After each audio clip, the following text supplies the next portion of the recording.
In this series, we are going to learn about electricity. Who were the people who made those important discoveries and how we produce our electricity today. We will learn more about how we use our electricity, how we're often very wasteful, and how we can save some energy at home and in school. In this series, we will also learn more about climate change, how we as humans are affecting the climate and what effect that is having on nature. And in the final episode, we will learn more about the clean, green energy technology that we need to use in order to power our future. Now, throughout the series, you will see this logo.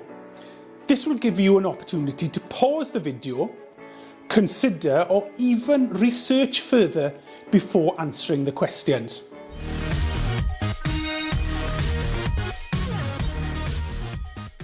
Question 1 is just a fun way just to see how much you already know about electricity. In your workbook, you will see 8 photographs. Now, those 8 photographs show ways possibly electricity is generated or made so that we can use it in our homes and in our schools.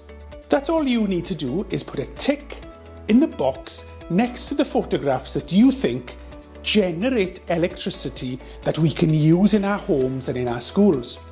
But if you think they do not create or generate electricity that we can use in our homes and in our schools, then simply put a cross in the box. Okay, here we go. The first photograph is that of a pylon. Now, do electric pylons generate or make electricity that we can use in our homes or in our schools? Next, we have solar panels.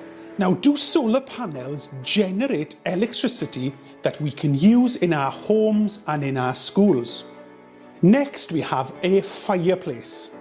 Now, does the fireplace we have in our homes generate electricity that we can use in the home? This is using the power of water. Do we use water to create electricity that we can use in schools and in homes? Now, this building is known as a power station. Do power stations make electricity that we can use in homes and in our schools?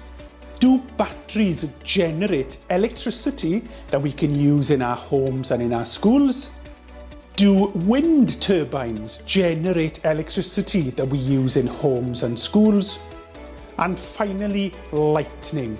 Do we use the electricity in lightning to power our schools and our homes? When you're ready, that's all you need to do is put a tick next to the photographs that you think generate electricity for our homes, or put a cross next to those that do not generate electricity that we use in our homes and in our schools. Once you finish, we will go through the answers together. Remember, you can press pause and have a think, consider, or even look the answer up on the internet. Good luck.